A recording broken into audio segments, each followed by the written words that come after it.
અમારા ઘરની પરિસ્થિતિ હાવ ગરીબ છે. અમે મજૂરી કરવાવાળા માણસો છે. ઘરમાં પપ્પા નથી અને અમે મજૂરી ઉપર જીવીએ છીએ. દિવસના 200 રૂપિયા અમે મજૂરી કરીને લઈએ ને ત્યારે તો દિવસનું ઘરમાં અમે ખાઈએ છીએ. આ 36 કરોડ એટલે શું એમ? અમે 36,000 હજુ તો જોયા નહીં મેં મારી જિંદગીમાં.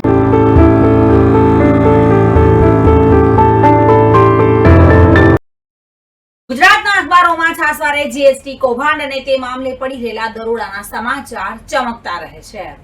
થોડા સમય પહેલા ગુજરાતમાં જીએસટીના સંદર્ભમાં વિવિધ ગુનાઓની તપાસ અમદાવાદ ક્રાઇમ બ્રાન્ચ દ્વારા કરાઈ હતી. તો હાલમાં નવીન જીએસટી કૌભાંડમાં આવકવેરા વિભાગે સાબરકાંઠાના ઈડર તાલુકાના એક વ્યક્તિને ₹36 કરોડના બાકી લેણા માટે નોટિસ ફટકારી છે અને જેનાથી સમગ્ર પરિવાર આંસુ સારતો જોવા મળી રહ્યો છે. જો કે આ જીએસટી કૌભાંડ શું હોય છે અને તે કેવી રીતે પાર પાડવામાં આવતું હતું તથા સરકારી તિજોરીમાંથી આ પૈસા કેવી રીતે ઇનપુટ ટેક્સ ક્રેડિટના નામે લેવામાં આવતા હતા, આવો જાણીશું. ગુજરાતના જીએસટી કૌભાંડ વિશે વિવિધ ચાર્ટર્ડ એકાઉન્ટન્ટ અને ઉચ્ચ પોલીસ અધિકારીઓ સાથેના સંવાદમાં અનેક ચોંકાવનારા અહેવાલો સામે આવ્યા છે. જો કે સાબરકાંઠામાં 12,000 રૂપિયાની નોકરી કરનાર વ્યક્તિને ₹36 કરોડની નોટિસનો મુદ્દો હાલ ચર્ચિત બન્યો છે. નમસ્કાર, હું આપની સાથે રીના અને આપ જોઈ રહ્યા છો ટુડે ગુજરાતી ન્યૂઝ. જીએસટી અને સીજીએસટી ટેક્સ સામાન્ય રીતે આર્થિક આવકની વ્યાપક શ્રેણી ધરાવતા લોકો પાસેથી વસૂલવામાં આવે છે. જો કે આવકવેરા વિભાગે સાબરકાંઠાના ઈડર તાલુકાના એક વ્યક્તિને ₹36 કરોડના બાકી લેણા માટે નોટિસ ફટકારી છે અને જેનાથી સમગ્ર પરિવાર આંસુ સારતો જોવા મળી રહ્યો છે. સાબરકાંઠાના ઈડરના રતનપુર ગામમાં જીતેશભાઈ મકવાણા તેમના 5 લોકોના પરિવાર સાથે સુખી જીવન જીવી રહ્યા હતા. જો કે આવકવેરા વિભાગે અચાનક ₹36 કરોડની નોટિસ ફટકારતા સમગ્ર પરિવાર ચોંકી ગયો હતો. જીતેશભાઈ મકવાણા પોતાના પરિવારનું ભરણ પોષણ કરવા અમદાવાદમાં એક ખાનગી કંપનીમાં ₹12,000ના પગારે નોકરી કરે છે.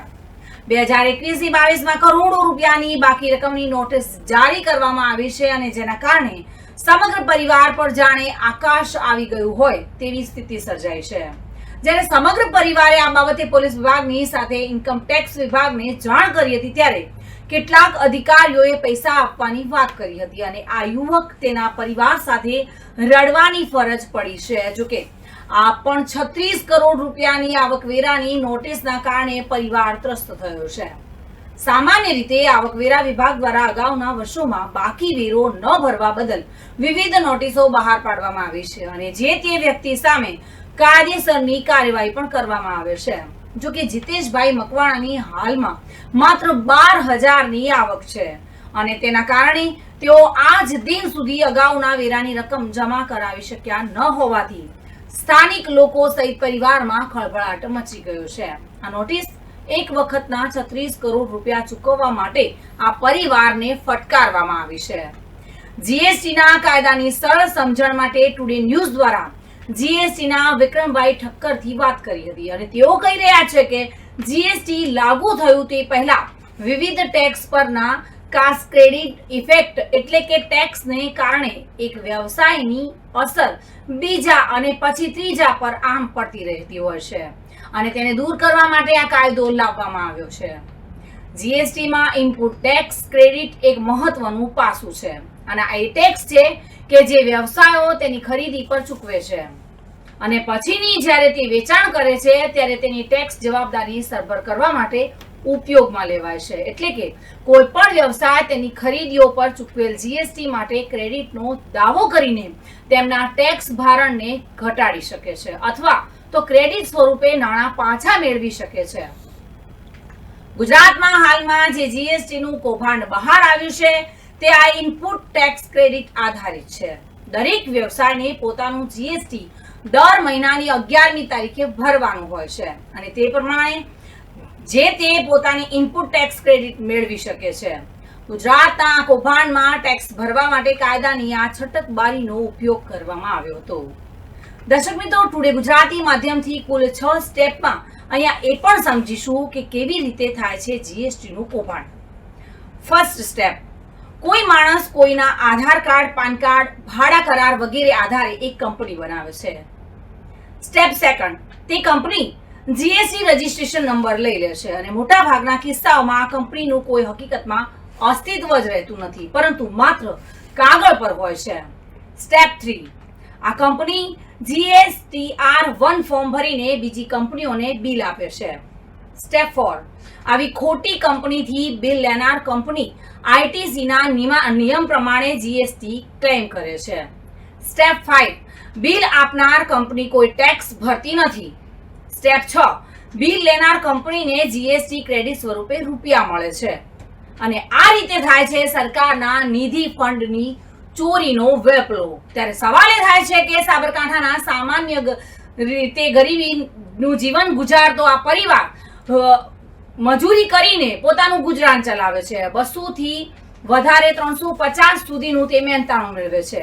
જ્યારે વિધવા માતા પિતાનું રક્ષણ ગુમાવી બેઠેલા પુત્ર અને પુત્રી તેઓની સાથે રહે છે. જ્યારે જીતેશ નામના પુત્રને પત્ની અને 2 સંતાનો છે, જેઓ નાની મોટી નોકરી કરીને પોતાનું ગુજરાન ચલાવી રહ્યા છે. જ્યારે હિતેશ મકવાણા નામના યુવકે છેલ્લા 4 દિવસથી આવકવેરા વિભાગના તરફથી નોટિસો મળી રહી છે, અને જેના કારણે તેની પત્ની, બહેન અને પરિવારજનો સાથે તેની માતા, પત્ની અને પરિવારજનોની આંખ આડા કાન કરી રહ્યા છે. સરકાર અને સરકારી તંત્ર તરફથી યોગ્ય ન્યાયની રાહ જોઈ રહ્યા છે. આ મુદ્દે પરિવારની દીકરી ભાવનાબેન મકવાણા સરકાર અને ન્યાયતંત્ર મુદ્દે દરમિયાનગીરી કરવાની અપીલ કરી રહી છે. અમારા ઘરની પરિસ્થિતિ હાવ ગરીબ છે. અમે મજૂરી કરવાવાળા માણસો છે. ઘરમાં પપ્પા નથી અને અમે મજૂરી ઉપર જીવીએ છીએ. દિવસના 200 રૂપિયા અમે મજૂરી કરીને લઈએ ને ત્યારે તો દિવસનું ઘરમાં અમે ખાઈએ છીએ. 10-20 રૂપિયાનો લોટ લઈને અમે આવી રીતે જીવીએ છીએ. અમારી જમીન બી નહીં, કશું નથી અમારા ઘરમાં. અને મારા ભાઈ ઉપર આવી આફત આવીને પડી છે ને, એનાથી અમે છે ને એકદમ એ થઈ ગયા છે કે આ 36 કરોડ એટલે શું એમ. અમે 36,000 હજુ તો જોયા નહીં મેં મારી જિંદગીમાં. હજુ તો મેં જોયા જ નહીં, એમ જ કહું છું. મેં કમાઈ બી નહીં 36,000 હજી તો. અને આ 36 કરોડનું આજે મારા ભાઈ ઉપર આવીને પડ્યું છે. એનાથી અમે મારા ઘરના, મારી મમ્મી, મારો ભાઈ બધા આમ ડરી ગયા છે કે હવે શું કરશું એમ. કારણ કે ઘરમાં કોઈનો સપોર્ટ બી નથી. તો અમે 36 કરોડ એટલે કેવી રીતે સામેવાળાને કરી શકીશું એમ. જોકે આ સમગ્ર મામલો સામે આવ્યો છે, જેમાં ભાવનાબેન મકવાણા, જેઓ તેઓની બહેન છે, એક તરફ ઇન્દિરા ગાંધી આવાસ યોજના હેઠળ સાદી આવક પર પોતાના પરિવારનું ભરણ પોષણ કરતા યુવકને કરોડો રૂપિયાની નોટિસ ફટકારવામાં આવી છે. પરંતુ આવકવેરા વિભાગ દ્વારા આપવામાં આવેલી આ નોટિસ સ્થાનિક લોકો માટે કેટલી વ્યાજબી છે તેના પર પણ સવાલો ઉઠી રહ્યા છે. અને હવે આ પરિવારને ક્યારે અને ક્યાં કઈ રીતે ન્યાય મળશે તે જોવાનું રહ્યું. તો દર્શક મિત્રો, આ સમાચાર આપને કેવા લાગ્યા તે અમારા ટુડે ન્યૂઝના ટ્વિટર હેન્ડલ પર જઈને, ફેસબુક, યુટ્યુબ, ઇન્સ્ટા પર જઈ લાઇક, શેર અને સબસ્ક્રાઇબ કરવાનું ભૂલશો નહીં. નમસ્કાર.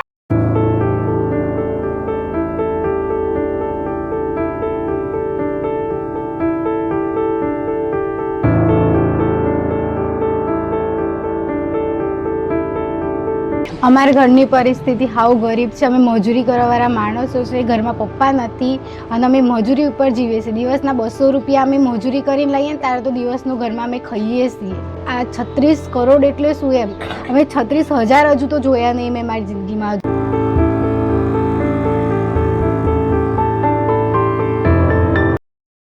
ગુજરાતના અખબારોમાં છાસવારે જીએસટી કૌભાંડ અને તે મામલે પડી રહેલા દરોડાના સમાચાર ચમકતા રહે છે.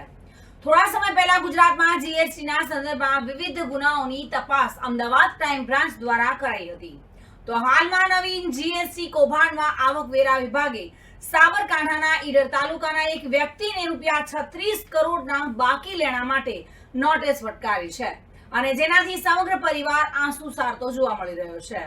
જો કે આ જીએસટી કૌભાંડ શું હોય છે અને તે કેવી રીતે પાર પાડવામાં આવતું હતું, તથા સરકારી તિજોરીમાંથી આ પૈસા કેવી રીતે ઇનપુટ ટેક્સ ક્રેડિટના નામે લેવામાં આવતા હતા, આવો જાણીશું. ગુજરાતના જીએસટી કૌભાંડ વિશે વિવિધ ચાર્ટર્ડ એકાઉન્ટન્ટ અને ઉચ્ચ પોલીસ અધિકારીઓ સાથેના સંવાદમાં અનેક ચોંકાવનારા અહેવાલો સામે આવ્યા છે. જો કે સાબરકાંઠામાં 12,000 રૂપિયાની નોકરી કરનાર વ્યક્તિને ₹36 કરોડની નોટિસનો મુદ્દો હાલ ચર્ચિત બન્યો છે. નમસ્કાર, હું આપની સાથે રીના અને આપ જોઈ રહ્યા છો ટુડે ગુજરાતી ન્યૂઝ.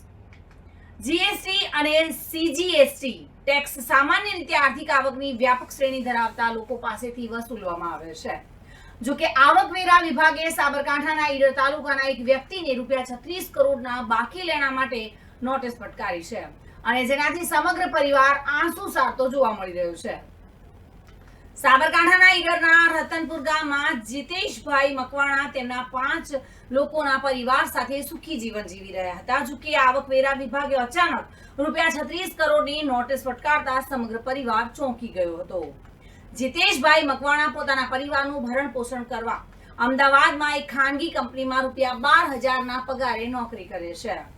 2021-22માં કરોડો રૂપિયાની બાકી રકમની નોટિસ જારી કરવામાં આવી છે અને જેના કારણે સમગ્ર પરિવાર પર જાણે આકાશ આવી ગયું હોય તેવી સ્થિતિ સર્જાઈ છે.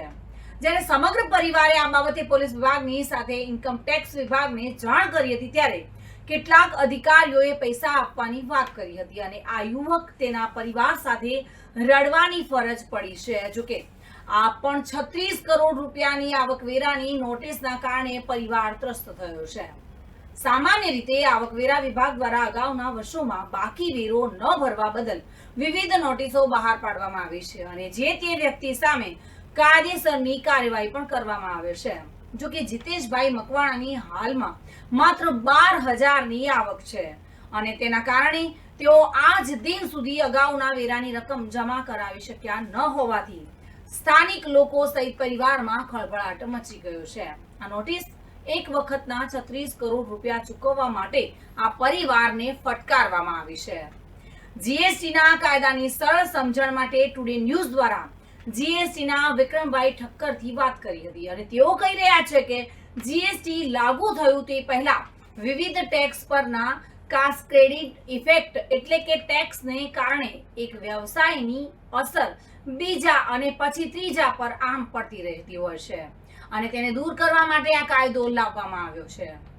જીએસટીમાં ઇનપુટ ટેક્સ ક્રેડિટ એક મહત્વનું પાસું છે અને આ એ ટેક્સ છે કે જે વ્યવસાયો તેની ખરીદી પર ચૂકવે છે અને પછીની જ્યારે તે વેચાણ કરે છે ત્યારે તેની ટેક્સ જવાબદારી સરભર કરવા માટે ઉપયોગમાં લેવાય છે. એટલે કે કોઈ પણ વ્યવસાય તેની ખરીદીઓ પર ચૂકવેલ જીએસટી માટે ક્રેડિટનો દાવો કરીને તેમના ટેક્સ ભારણને ઘટાડી શકે છે અથવા તો ક્રેડિટ સ્વરૂપે નાણાં પાછા મેળવી શકે છે.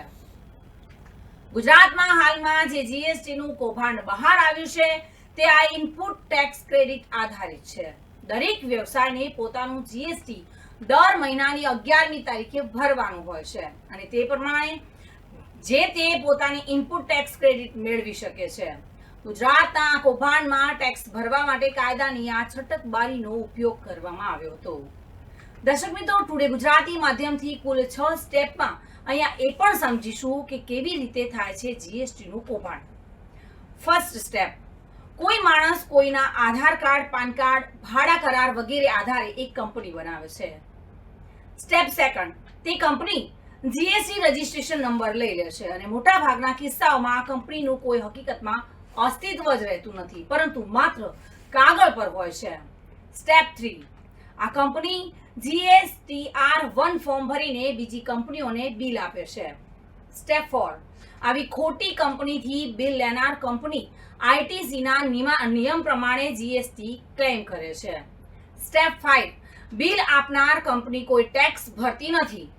સ્ટેપ 6, બિલ લેનાર કંપનીને જીએસટી ક્રેડિટ સ્વરૂપે રૂપિયા મળે છે અને આ રીતે થાય છે સરકારના નિધિ ફંડની ચોરીનો વેપલો. ત્યારે સવાલ એ થાય છે કે સાબરકાંઠાના સામાન્ય રીતે ગરીબીનું જીવન ગુજારતો આ પરિવાર મજૂરી કરીને પોતાનું ગુજરાન ચલાવે છે. 200 થી વધારે 350 સુધીનું તે મહેનતાણું મેળવે છે. જ્યારે વિધવા માતા અને પિતાનું રક્ષણ ગુમાવી બેઠેલા પુત્ર અને પુત્રી તેઓની સાથે રહે છે. જ્યારે જીતેશ નામના પુત્રને પત્ની અને 2 સંતાનો છે જેઓ નાની મોટી નોકરી કરીને પોતાનું ગુજરાન ચલાવી રહ્યા છે.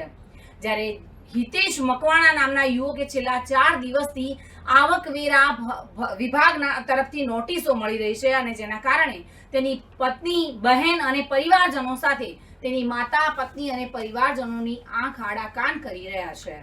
સરકાર અને સરકારી તંત્ર તરફથી યોગ્ય ન્યાયની રાહ જોઈ રહ્યા છે. આ મુદ્દે પરિવારની દીકરી ભાવનાબેન મકવાણા સરકાર અને ન્યાયતંત્ર મુદ્દે દરમિયાનગીરી કરવાની અપીલ કરી રહી છે. અમારા ઘરની પરિસ્થિતિ હાવ ગરીબ છે. અમે મજૂરી કરવાવાળા માણસો છે. ઘરમાં પપ્પા નથી અને અમે મજૂરી ઉપર જીવીએ છીએ. દિવસના 200 રૂપિયા અમે મજૂરી કરીને લઈએ ને ત્યારે તો દિવસનું ઘરમાં અમે ખાઈએ છીએ. 10-20 રૂપિયાનો લોટ લઈને અમે આવી રીતે જીવીએ છીએ. અમારે જમીન બી નહીં, કશું નથી અમારા ઘરમાં. અને મારા ભાઈ ઉપર આવી આફત આવીને પડી છે ને, એનાથી અમે છે ને એકદમ એ થઈ ગયા છે કે આ 36 કરોડ એટલે શું એમ. અમે 36,000 હજુ તો જોયા નહીં મેં મારી જિંદગીમાં, હજુ તો મેં જોયા જ નહીં, એમ જ કહું છું. મેં કમાઈ બી નહીં 36,000 હજી તો. અને આ 36 કરોડનું આજે મારા ભાઈ ઉપર આવીને પડ્યું છે, એનાથી અમે મારા ઘરના, મારી મમ્મી, મારો ભાઈ બધા આમ ડરી ગયા છે કે હવે શું કરશું એમ. કારણ કે ઘરમાં કોઈનો સપોર્ટ બી નથી. તો અમે 36 કરોડ એટલે કેવી રીતે સામેવાળા નહીં કરી શકીશું એમ. જો કે આ સમગ્ર મામલો સામે આવ્યો છે, જેમાં ભાવનાબેન મકવાણા, જેઓ તેઓની બહેન છે, એક તરફ ઇન્દિરા ગાંધી આવાસ યોજના હેઠળ સાદી આવક પર પોતાના પરિવારનું ભરણ પોષણ કરતા યુવકને કરોડો રૂપિયાની નોટિસ ફટકારવામાં આવી છે, પરંતુ આવકવેરા વિભાગ દ્વારા આપવામાં આવેલી આ નોટિસ સ્થાનિક લોકો માટે કેટલી વ્યાજબી છે તેના પર પણ સવાલો ઉઠી રહ્યા છે. અને હવે આ પરિવારને ક્યારે અને ક્યાં કઈ રીતે ન્યાય મળશે તે જોવાનું રહ્યું. તો દર્શક મિત્રો, આ સમાચાર આપને કેવા લાગ્યા તે અમારા ટુડે ન્યૂઝના ટ્વિટર હેન્ડલ પર જઈને, ફેસબુક, યુટ્યુબ, ઇન્સ્ટા પર જઈ લાઇક, શેર અને સબસ્ક્રાઇબ કરવાનું ભૂલશો નહીં. નમસ્કાર.